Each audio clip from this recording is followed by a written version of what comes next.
Welcome to Inspiring Conversations, a space where stories meet philosophy. This year, the theme is Challenge Your Choices, because every choice that we make has the power to transform the way we live. Through candid conversations with artists, thinkers, and change makers, we'll see what it takes to have the courage to ask questions, the wisdom to choose, and the freedom to live a life by your own decisions. This podcast is powered by Author in Me and Resource Productions, and my name is Ekta Bajaj. Today, I have a guest who seems to move seamlessly between stage, screen, and thoughts. Atul Kulkarni is not just India's one of most versatile actor. He's also won national award for Hey Ram and Chandni Bar. Had some memorable roles in Rang De Basanti, and beyond all that, he's a man with a voice and thoughts. So today we are going to see the man behind the actor and the roles that he plays. So welcome to this podcast, Atul. Thank you so much for giving this time Thank you. in Thanks, London Ekta. to us, and a very rainy day also, but Yeah, we're so glad we could make it. pleasure. So I'm going to start from the beginning. You know, when I was reading about you, researching about you, it was very interesting for me because in many ways, I could resonate a lot with the person that you are, and that was very interesting. There was so much unpredictability in your path, in the choices that you made. And because the theme is choices, I'm going to start with choices itself. And, from engineering to stage to films to writing, and as we were just having a chat, even now, the random choices you make. So I'm going to start from the beginning and say, give us a glimpse of your life on how these choices happened. And from a distance, because from a distance they look very chaotic, but when you go nearer, they seem to be a very thought out, very well planned choices. So were they all spontaneous, or did you plan them out? So just take us to the beginning of your life, right up to the point you entered films. Well, what happens usually is you need to choose a vintage point to look at your life. But usually, what happens with actors or faces, known faces, is that the life is looked at from a very kind of a glorious point of view, kind of a thing. Yeah. But when you talk about a journey, I think one needs to look at it in a very micro kind of a. You have to divide it into micro sections. So when, for example, I was in Solapur, so I belonged to a higher middle class family. My father was a businessman. I was not a very good, bright student, so to say, because I never got good marks. Um, I never played a game. I read a lot, but I never went out of the house. I used to read the newspapers right from the beginning till the end, etc., etc. So that was me. Um, However, I was not much interested in studies, though I used to read other things a lot.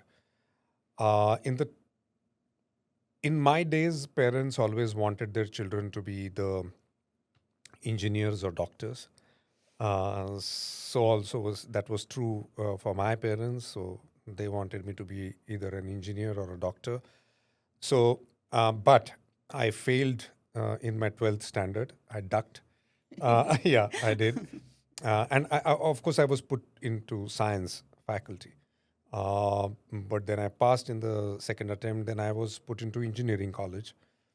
Uh, I was there for 3 years in the first year. So I ducked twice. Okay. And then I got the courage to tell my parents that I'm not interested in science. I don't want to be an engineer.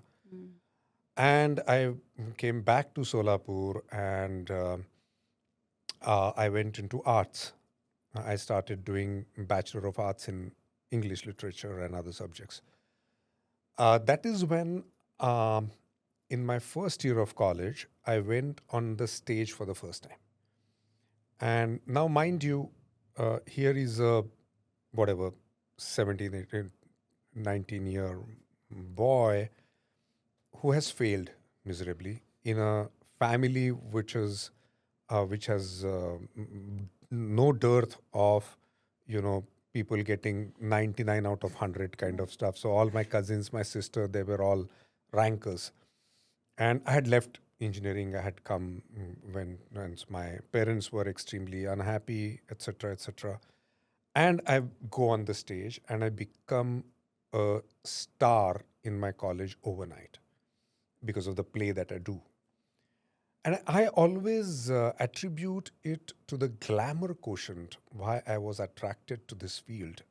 Of course, then I realized that I love acting. Then I, went on to National School of Drama. But that glamour quotient, that I got my voice kind of a thing, I got the recognition, uh, mm, mm, you know, that point was, I think, very important, why I got into this field. Then, of course, I joined the amateur group in Solapur. I did theater there for 3, 4 years, and then I went to National School of Drama because by that time I had decided that I wanted to do this as a profession. But choices, yes, that was a very difficult choice to make because my profession is the most uncertain profession, one of the most uncertain professions. There is no guarantee. So my family, my parents, they were absolutely not sure what would happen to me. But probably they thought that there is not much to lose because lot has already been lost. So anyway, and I thought that I love this. By that time, by 3, 4 years of theater, I knew that I love acting. I love theater. So I told my mother that I'll go for to make this as my profession. And Marathi professional theaters used to have their own buses to go to places, to cities to cities. So I said that if I become an actor, well and good, but I do have a license. If I don't become an actor, I'll drive a bus. I'll become a driver, but I'll drive the bus which is owned by a theater group. So I'll do that. That much how much I love theater. So that's how I went to National School of Drama, and I passed out from there. And uh, see all the choices. Now this story really sounds very uh, glorified story and very that kind of a story. But if I would have actually become not become actor, or I would have become something else, I would have actually driven buses, then I wouldn't be sitting here right now. So it's one must bear in the mind that of course we make choices, but apart from your determination and apart from that the so-called passion that you have, there are other circumstances that give you success that you need. And I fortunately got that success. I got my first play, which was a huge hit in Marathi. I did that in 3 languages. And because of that play, I got my first film called Hey Ram with Mr. Kamal Hassan, which was a big film. So these things definitely happened to me. If one needs to stretch, of course, one will have a logic as to why I got it. But I, in my heart, know that there are so many talented people. There were so many talented people around me, but I got the chance at the right time, and then I went where I went. Perhaps because you had the courage to make the choice at the right time as That well. is one thing, Yeah. definitely, but not the only thing, I would say. And talking about choices again, going back to that, what is freedom of choice for you? Or do you think that statement, freedom of choice, is an illusion? Are we truly free to choose? Oh yeah, no. In most of the cases, it is an illusion because there are many a times we don't even understand that this is a compulsion that we have of making certain choice, because we are not alone in this world. There are many other circumstances, especially it all depends on the field that you are in. In my kind of a field, nothing depends on only you. I'm just a small part of a bigger setup, may it be theater or may it be films. And then there is something which is called success, which is called recognition in the audiences, because that is extremely essential in my field, that the audiences recognizes you. You get that kind of your face gets that power, you know. So yes, and there is no complete freedom of choice, let us put it that way. uh, However, you do have a choice in a certain way, and it all depends on what you're looking for ultimately. Nothing is right and wrong in that. Whatever makes you comfortable and happy, I think that is the right choice for you. That's well said. Um, Talking about theater, you said when you went to this college on the theater and gave you overnight success. I want to ask, what was that first feeling when you stepped on the theater? What did you feel? Did you think that you'll come this far with acting? Did you think at that point, this is how far I want to go or will go? No, not at all. I never looked at it as a profession in first 3-4 years of my theater. I never looked at it like that. Um, um, as I said, what I did realize is that I like this craft and it is giving me recognition, both. So that is the thing that I realized, because from the next day, everyone in the college recognized me. And that's, I think, power that you have, and especially given my background at that particular time of failures and failures and failures, um, that what gave me a kind of confidence, a kind of worth, and that I think that's what happened to me. Apart from, of course, liking this craft, which eventually took me to take this as a profession. And then National School of Drama happened. Yeah. What was the experience there like? Because it, Well, National School of Drama is an experience packed in 3 years of, let us say, 10 or 12 years. What you would have in the field, in a professional field, in 10 to 12 years, you would have that experience in 3 years. So I got to do about 7, 8 plays in those 3 years. Then I got to learn from different teachers from different countries, got to do a lot of scene work. So this basic things of a thing of doing things. And in theater, in acting, it is extremely essential to do things practically. So that was a packed kind of experience for me, practical as well as the theoretical base that you need. That also I got in NSD. and you had some amazing pairs with you, isn't it? Sorry. Nawazuddin Siddiqui and others. Yeah, he was. Yeah. Nawaz was 1 year junior to me. He was, in fact, my wife's batchmate, and Ashutosh Rana, Adil, they were my seniors. So yeah. So I assume that when you are in a company of such creative people, and you are in an institution like this, um, the amount of shift it brings within your personality is also quite tremendous. 100%. And especially in a place like National School of Drama, uh, you know, students from all over India come. And when I say all over India, those many cultures come in, those many languages come in. So you get that kind of exposure. You get to know people, because otherwise I had lived in a very homogeneous kind of a culture or atmosphere, sort of. But here I got that exposure of people of different cultures. There were students from Nepal, Bangladesh in my class. So even that.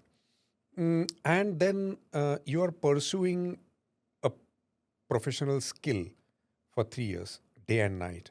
That also, makes you kind of a person that you are from within, because you are concentrating only on one thing and doing that, and you are not thinking about anything. And day and night, you are doing that, the thing that you like. And that is when your hobby becomes your profession. And that's a very big shift because after you start it as your profession, you realize that you have lost on a hobby. And there is a huge vacuum. So that's another subject. But yeah, all those changes you go through. And when you see people today, there is a lot of Insta reels and there are TikTok and other stuff where people are acting and is just doing this 15-second reels.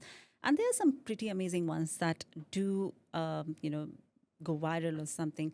What do you think about that? Do you feel that this is the future? Do you feel that this is how it's going to be, or this is also freedom of expression for them? Or do you feel that actually this is not what acting is all about? Acting is much more deeper than this. What's your thought on that? There are different things. Number one, it is democratization of technology and, putting it out there. So, for the first time in the history of the world of the entertainment, people have the freedom, so much of freedom, of doing things and putting it up there. So, this is sheer result of democratization of technology and the use of technology. It is possible because of technology, may it be internet or your phones and other things, the apps, etc. They do thousands of other things. Reels is just one of them. And I think that in my profession, especially, which is so much dependent on technology, completely dependent on technology, may it be recording of it or may it be exhibiting it, I have to be with the times because the technology is going to change constantly. So when you ask me, is this the future? No, the way the things are changing, probably 2 years from now, we will be talking about something completely different. As far as the second part of your question, as far as the craft of acting is concerned, it again depends on the circumstances that you have. For example, when even film camera was not invented, when films were not invented, we had theater, right? Or folk art or some other, you had music and dance and etc. etc. Which required maybe no technology or less technology. The moment films were introduced, of course, there was a kind of a jerk. People must have definitely talked about, is this the future and is it going to destroy, the purity of theater, purity of acting and this and that and all that. So whenever these things change, there always is a doubt and question about what is going to remain of what we knew, you know. And naturally, we are comfortable with that and we have derived theories out of that. So we are going to feel that, oh, this is going to get disturbed. But if you ask me, unless and until things get disturbed, they don't go forward. And you might feel sometime or for some time that probably this is not going in the right direction, this is too mediocre, which also could be true. But mind you, it is cultural choices are not in a limbo. They are dependent on the economical, educational, social, political turmoils that are happening in that particular region or country or in the world. So the democratization, of course, brings in, if you want to use the word mediocrity, if it looking from a certain elitist point of view, you might feel that this is so. But mind you, this is like a stream; it is flowing. So we don't know where it will go and what will happen to it. But I'm definitely not looking at it as a negative thing. I'm just looking at it as a phase. That's interesting.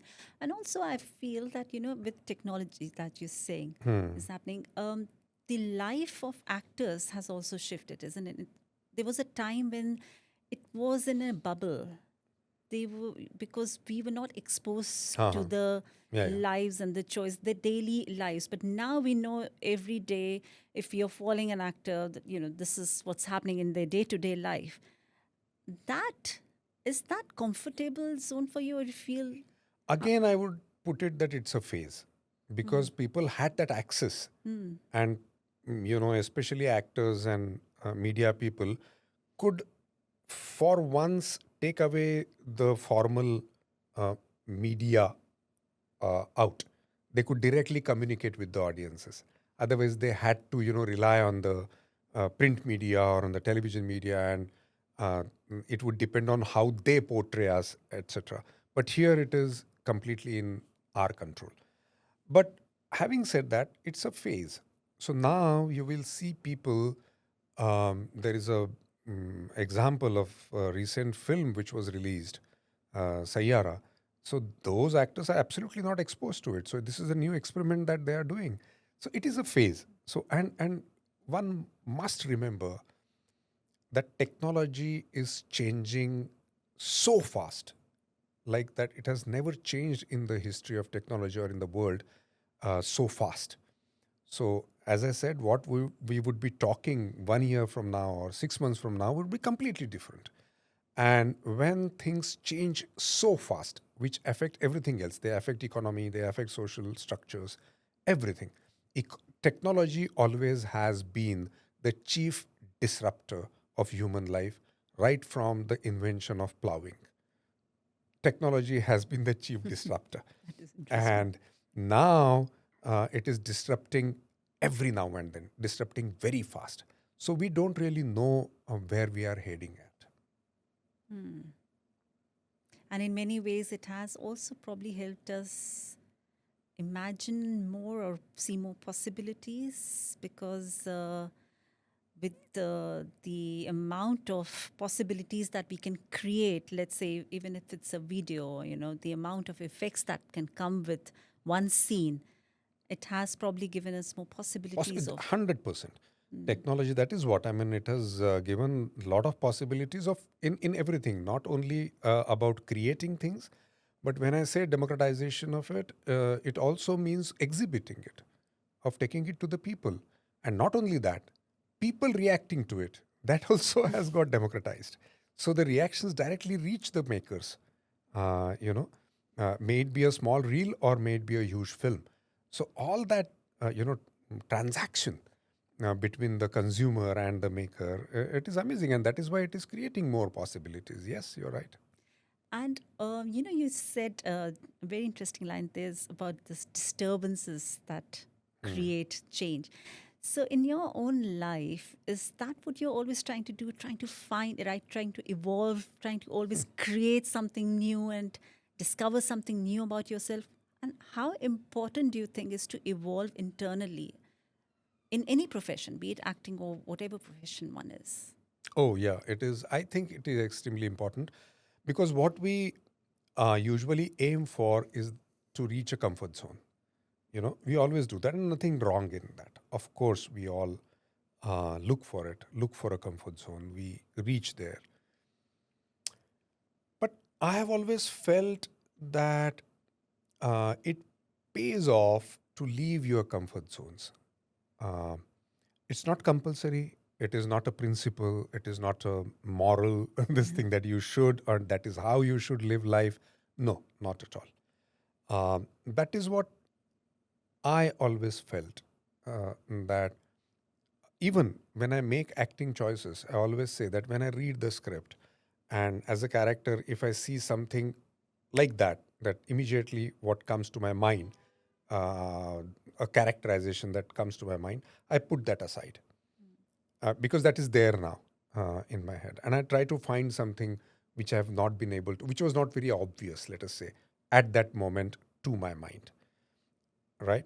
So, likewise, I think um, it is necessary to, for me, to dwell into zones which are not so comfortable for me. So I like difficult scripts. I like scripts which frighten me. Um, so yes, of course that is there, but I definitely do want to say that it is not something that I do every time. No, I the some comfort zones or levels that I have chosen. I try and work towards them. I try and earn for to keep those comfort zones, you know. So that also is there. So I must say, I probably wouldn't have said it a couple of years back, but now I say that if someone is seeking for a comfort zone all along, I don't think there is anything wrong in it. True. And talking about passion, if passion is something that is your dream or just internally drives you, and then there's pursuit of something that is more materialistically driven. So, how do you draw a balance between passion and pursuit, or do you at all? Well, I always have felt that passion is overrated. Uh, it is very, capitalist uh, value that we have tried to put in, that you should have passion, you should work towards it, and this and that and all that. No, I think it is overrated. It is not necessary. And what we say create, that's also, what more can you create uh, better than what the nature has created? So that's all that can be there. So I think these things are overrated. These things are we find kind of our own egos being satisfied in those things, and that is why we, and the societal definitions also have been made like that, that you should have passion, you should follow passion, and you should this. But we we many a times do not um, look at what many a times we lose on in pursuing these things beyond limits, beyond, because there is no limit. What is the definition of that this much passion is right and this much passion is not right, or it's you're overdoing? There is no definition of that sort. So I think only that passion is okay, which keeps you happy, even if you don't achieve what you are passionate to achieve. I think that is important, because if that is going to make you as a human being a very unhappy person, then that passion is of no value. It is deterrent. It is wrong to have that kind of aim or passion. No. What is the most important thing? Being happy, being contented. That is the most important thing. And if, of course, if that passion is going to make you happy and all that, that's fine. But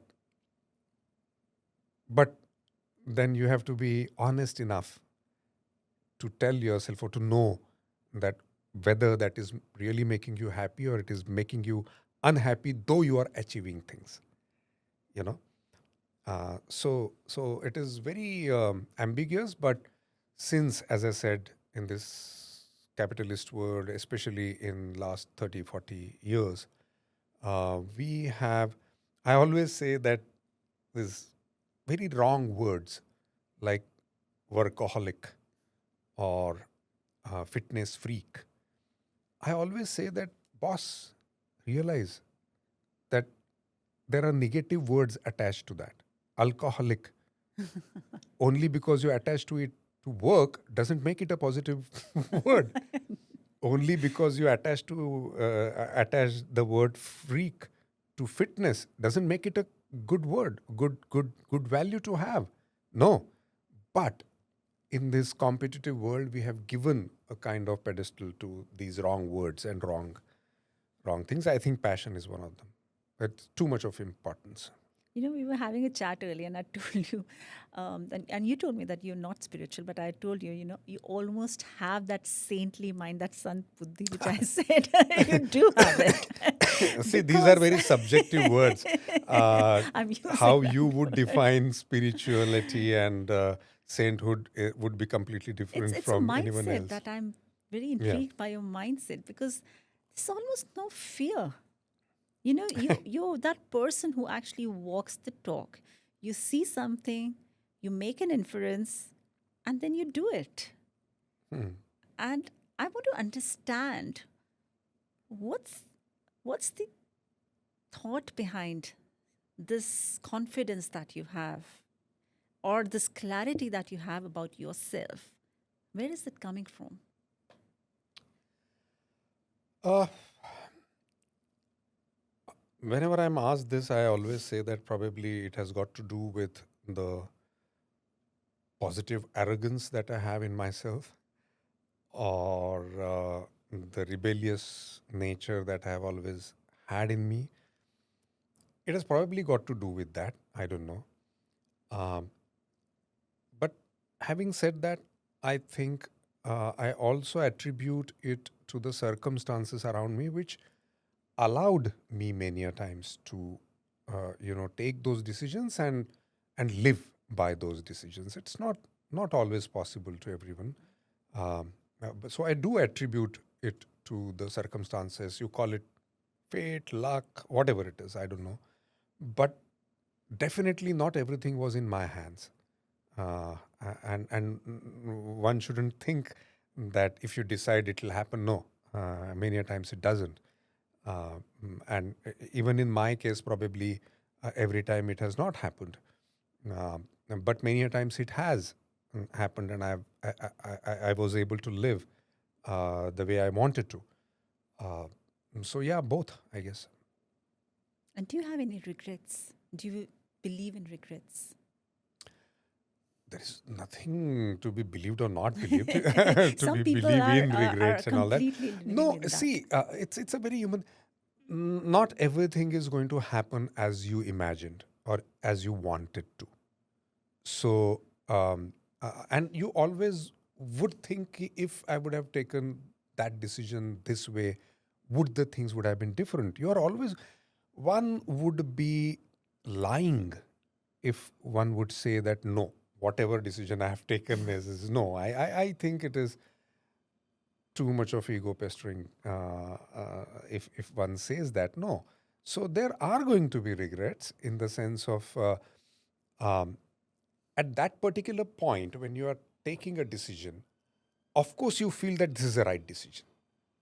So you are true to that particular moment, maybe. Or even if you are in doubt, you still take a choice. You make a choice of, taking a certain decision over a certain other decision. So even in that dilemma, you have still taken a decision to go in a certain way, right? So sometimes, if you are given that point again of making a choice, you might try and make the other decision that you had not taken. And if you go that way, you still might feel that you. There is no this thing. So yes, I mean, of course we will have regrets. Of course you will regrets in the sense how you define regrets is the main thing. Of course you would feel that you might have taken some other decision at a particular time. May it be small or may it be big. But and there are of course many things in my life which I think that I would have should have probably taken a different decision. Yeah, 100%. And another aspect, like as we were talking, is relationships, which I find very intriguing in yours case. As you said, that every family has politics, and there is no pure relationship, not even mother and child, and marriage is definitely a very man-made concept. Expand more on that. No, see, number one, we need to take out the negativity from the word politics. Yeah. We are attaching traditionally and socially too much of negativity to the word politics. What is politics? It is whenever two people, animals, even plants, there is politics in plants. You should read a book by a German author. If I'm remembering correctly, it is called The Life of Trees, I think. It is amazing that how there is politics in trees. Really? Yeah, that how they are, selfish. Trees are selfish. Okay, that's the And first one. yeah. So, see, it is about survival, right? And bigger the number, the survival instinct gets, more what you call sharpens. And whenever two people, let us talk about human being, whenever two people come together in any kind of relationship, a very casual one or a very, there is politics. Politics is what? Is to understand what you are, and if I have a certain time if I have a compulsion of spending certain time with you or certain work that I have, I want that time to be pleasant, or I want that work to be done and all that. So what I do is I try and understand you and try and mend myself usually, and that is where we all do. Na, we are very polite. We are that kind of. We are trying to judge the other person. Why are we trying to judge the other? Why are we trying to understand the other person? To adjust to that other person. What is that? That is politics.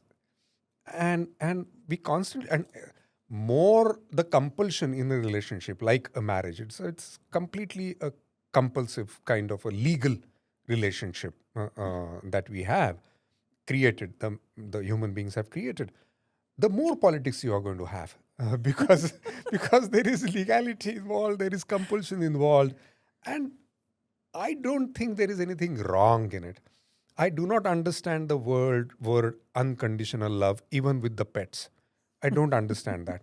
Because your dog is going to behave with you in a certain way and is going to behave in a completely different way with a stranger. So it is not unconditional love. There is a condition between But the within a two. framework. Within a frame, yeah, because there is a protection, there is feeding, whatever, you know. So there is a relationship. So it is not unconditional. Love cannot be unconditional, according to me, and it better not be. Better not be. Yeah, I mean, we have attached too much of false purities to these words. No, it is a human interaction. What is love? Love is a human interaction. May it be even mother and son and whatever.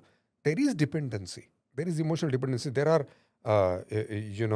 what you call um, uh, the enzymes that flow in, which create love. So it's a chemical reaction. Uh, we have attached too much of this thing, because when you become a father or mother, there is a certain I'm forgetting the name, but there are certain secretions in your brain which create that love, so that you can protect. You would protect that child. If it would have been compulsion, then we wouldn't have had something called, what do you call it, the after delivery thing that women have. Postpartum. Postpartum. No, we wouldn't have had that, right? If it would have been a compulsion, because it's a chemical thing, and that is why we have postpartum. Depressions and other stuff. Yeah, Yes. yeah. And yet you had a love marriage. Yeah, I did. So Because again, we have compulsions, physical compulsions, and, you are in a probably situation where you are in a vacuum kind of a thing where you need something to hold on to. There are so many things why we love, and all those are very practical things. and going beyond that again, walking the talk, you and your wife also chose not to have children. Yeah, we did. Yeah. Was that an act of rebellion or responsibility or freedom? Where did that come from? That mainly came from the social reality realization, I would say. Number one, human beings were not supposed to be in so many numbers on this earth. We were not supposed to be. After invention of farming, we settled down and then we exploded. The number just exploded. So we were not supposed to be in so many numbers. Uh, Secondly, I thought that there are so many children already there in the world. And what happens if you have your own, then your entire, financial capacities, mental capacities, your mind space, everything is concentrated on one or two children. So, me and my wife, we started a non-profit called Quest, Quality Education Support Trust. I don't think I would have been able to give all whatever I listed, right, from my finances to my time to my mental space and everything, if I would have had additional responsibilities. So right now, today, Quest has reached to 300,000 to 350,000 children so far. And And that is what is 3 lakhs, right? Quest? Just expand a little bit, please. Quality Education Support Trust actually works with schools in the system, which is to say the government schools, and we try and improve the quality of education there, because in India we have a huge problem about the quality of the teachers as well as the students. So we try and build programs to enhance that. That's what we work on. So we have reached to about 60, 70,000 teachers, and 3,50,000 to 4 lakhs, which is 300,000. Mm. Yeah, right, 350,000 children. So the thing is that the other reason is, of course, we all talk about environment. And I always say that the moment another human being comes on the planet, you tax the environment. So it just doesn't matter how good that, because this is a very elitist argument that is given, that if the child creates jobs for 100 people and all, no, it is still exerting pressure on the environment. So don't give that, high end kind of a thing, that take a higher position. So if we want to do something for the environment, let us not bring more human beings in this world. Uh, that is the most solid thing that we can do, to exert less pressure on the earth today. So multiple reasons for we not having children. And how did people react to it? What was the most common reaction to it? How did you deal with all of it? Well, again, in that thing, we were a little fortunate, because none of our parents, my wife's parents or my parents, they never really forced, though it's a very, forced is a very big word. They never even bothered to, sit us and talk about it, or no, never. They knew this was our decision and they left us alone. But other people, of course, keep on asking and doing things. But see, it is true for most of the social norms that people don't want you to break the social norms, because they don't want rebellions amongst them. They don't want to break the social order.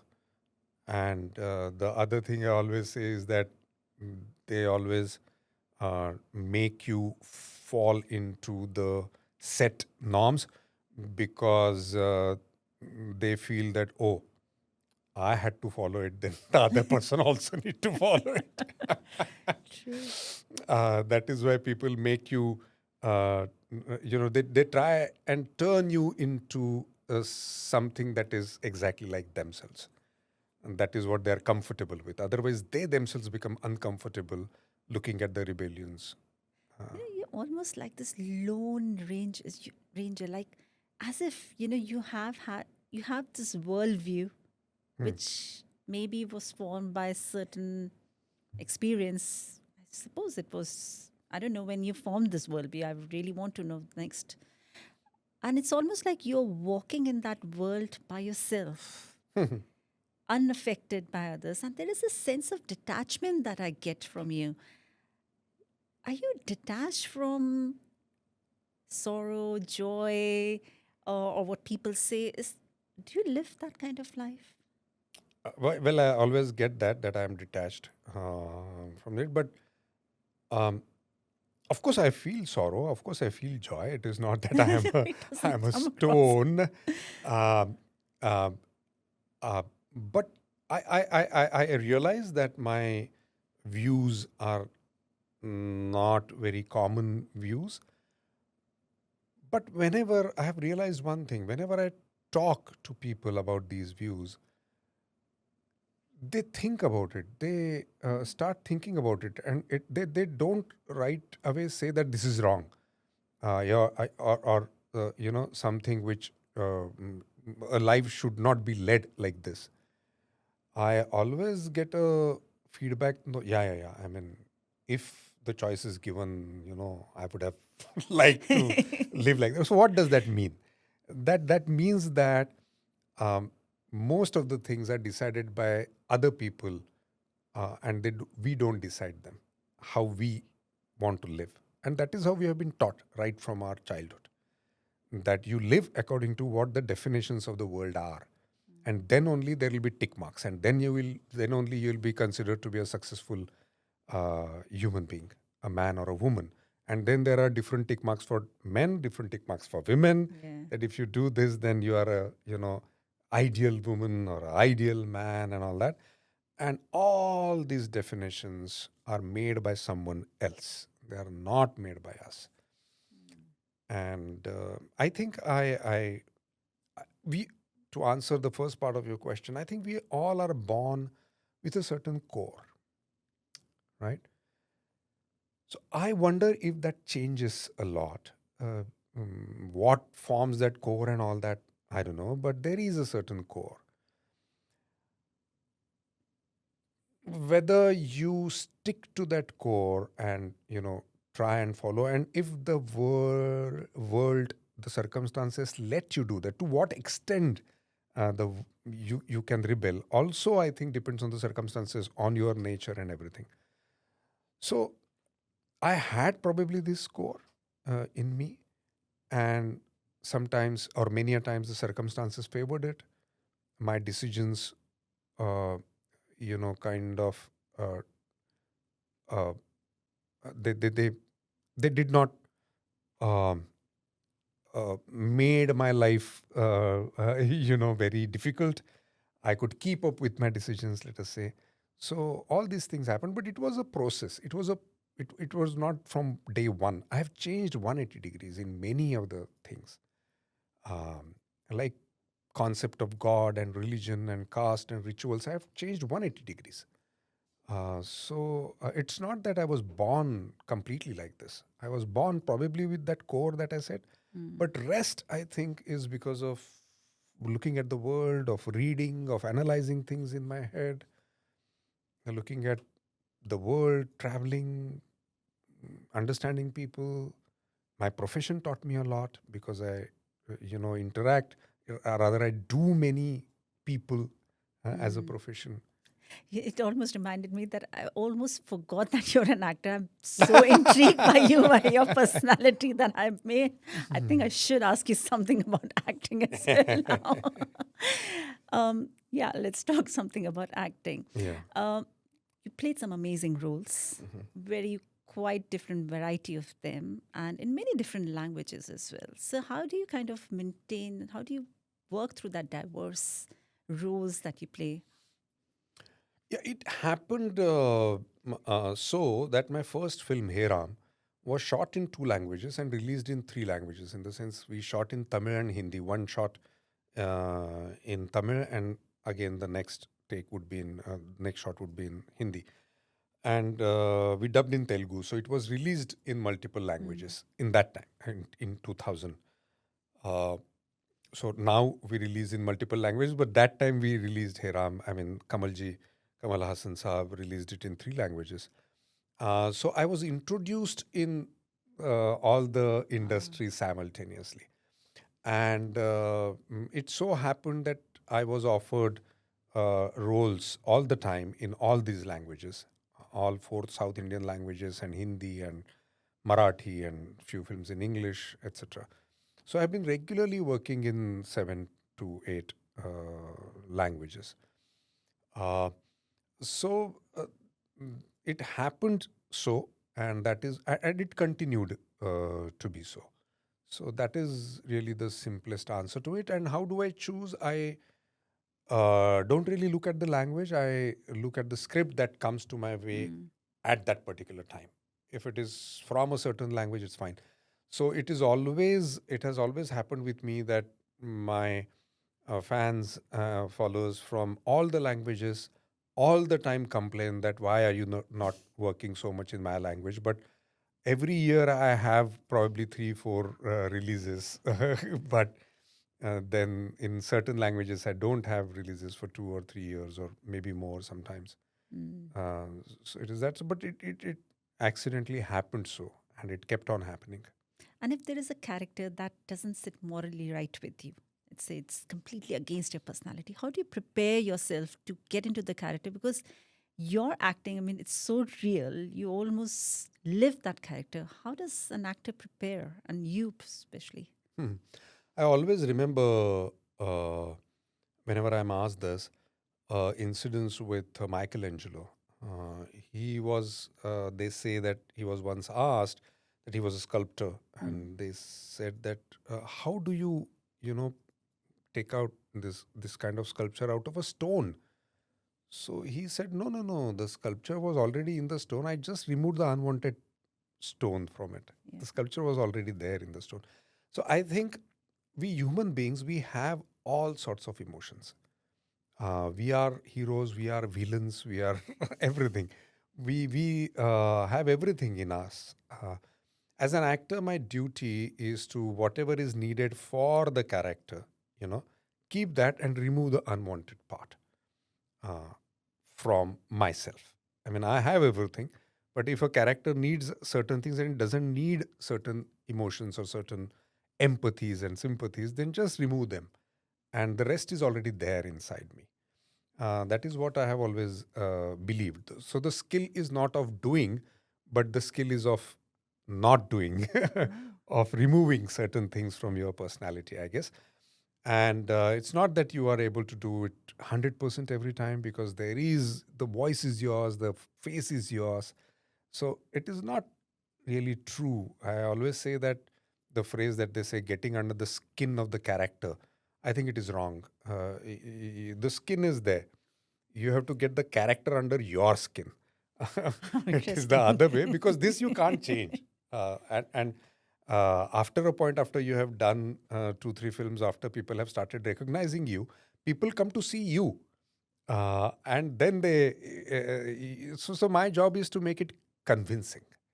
That's all. I can't really hide myself and be a completely different person. Cannot be. And you also wrote the script for Lal Singh Chaddha. I And how did. did that come about, and how challenging was that? Well, when I started writing, me and Amir Khan, we were sitting in a party and we were talking about which films we like and this, that. And both of us loved Forrest Gump, we realized. And then he said that someone had attempted adapting Forrest Gump into Hindi. It didn't work out, this, that. Then I came home. I had those days we used to have these DVDs of films, though I saw Forrest Gump again, and I somewhere felt like that this can be adapted. And I started writing.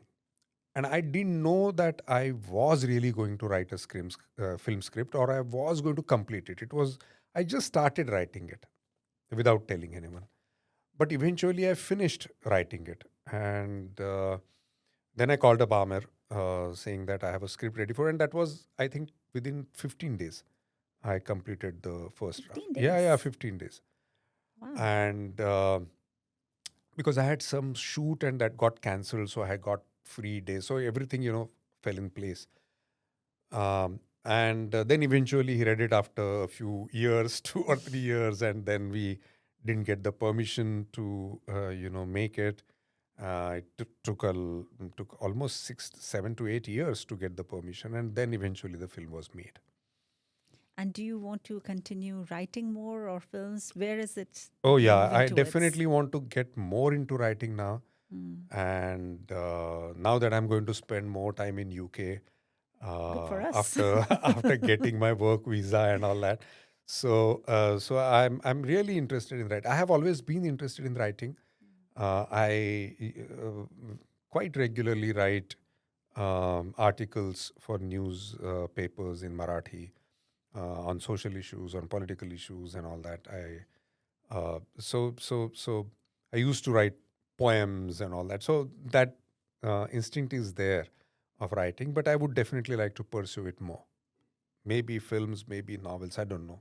Short stories. I don't know. But yeah, I would love to write. And about your own book, if there was a book written on you On me, no. with that Huh, idea, what would be huh. the title You of are a that writer, book? so you can. Well, I would love to Mm, write it. yeah. But what would be the title you'll choose? Oh, no, no, no.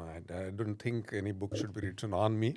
I feel they should definitely be, because you're coming from this industry. Like I said, I almost keep on forgetting. I keep on reminding myself, well, this is an actor, because there is such a simplicity about you. There is such honesty and authenticity about you. It's almost so refreshing to speak to someone who's just a person who happens to be an actor, not an actor who is also a human being. It's not the other way around. It's Oh, very that's a interesting, the simplicity that you great have. compliment, because I've always felt that my profession is not my life, and I've always repeated that. It comes And across like yeah, that. so thanks for saying that, though. I'm absolutely happy that you are forgetting that I'm an actor. I'm embarrassed about that, to be honest.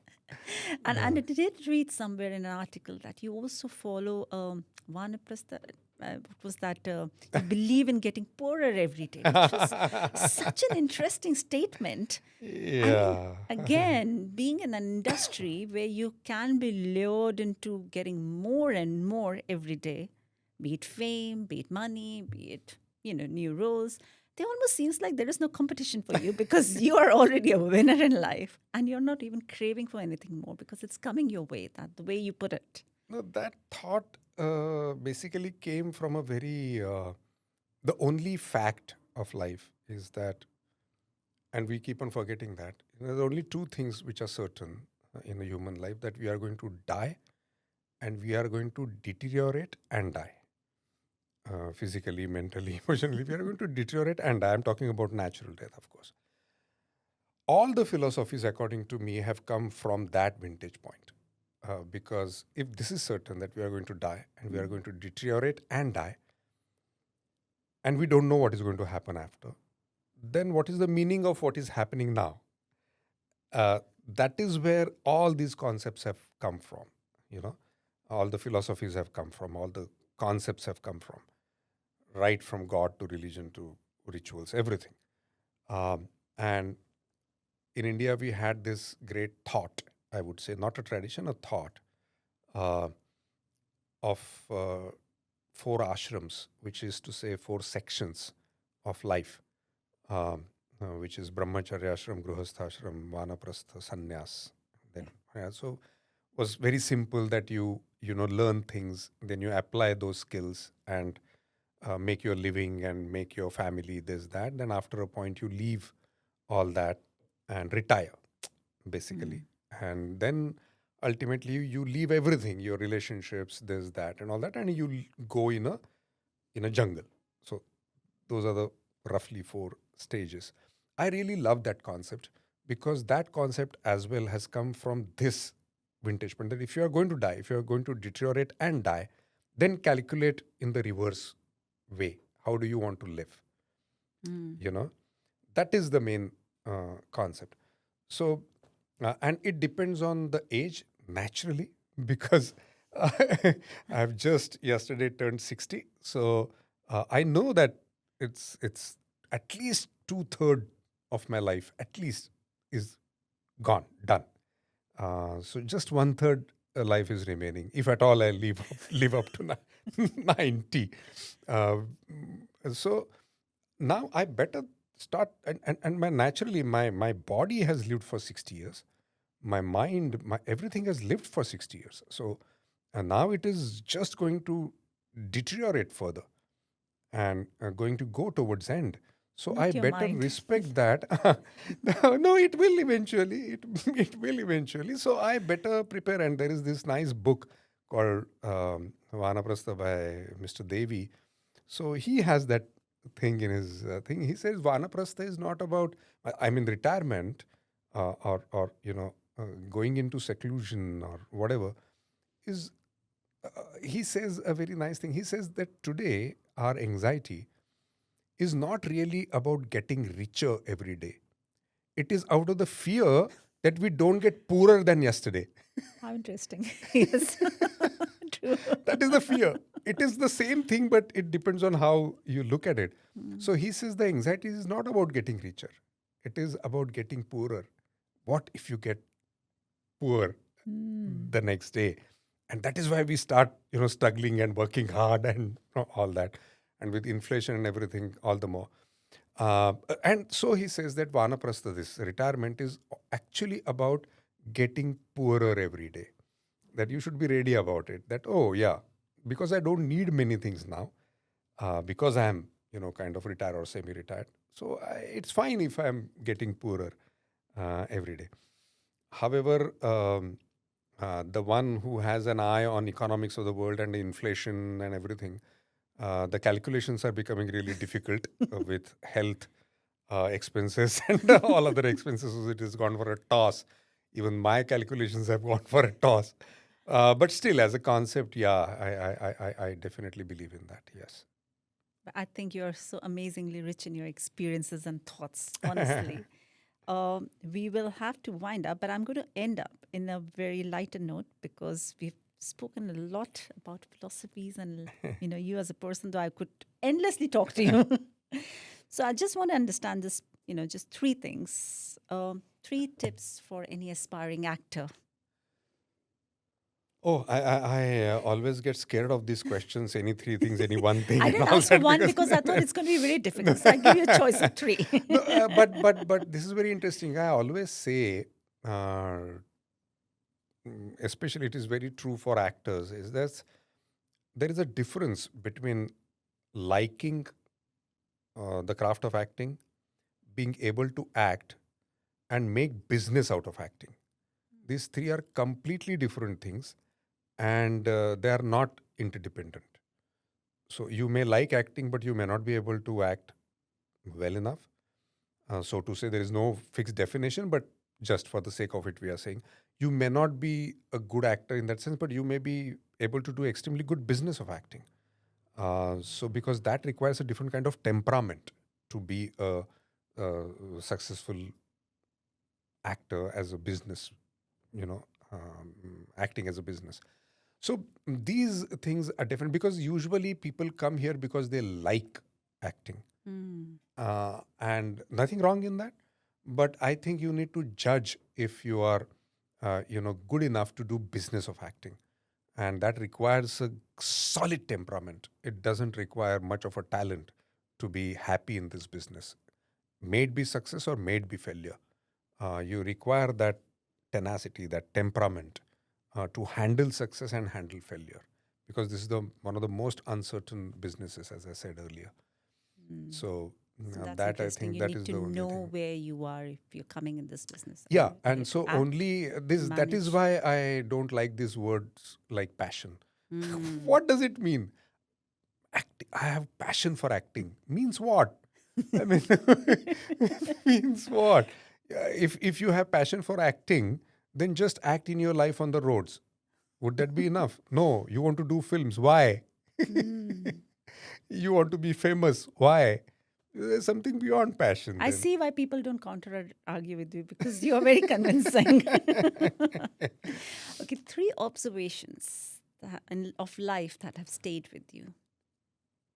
Oh, uncertainty is definitely the one. Anicca, as in Vipassana they say it. Uh, everything is basically uncertain and changing, ever changing, especially. So that definitely is one thing. I think equality is a value that is the most important value, I think, that we should have. Um, like great Mr. Baba Saheb Ambedkar has written right in the Constitution, I think equality, fraternity, and freedom. These are the three most important values, and that's what would give human life dignity, your own and the others.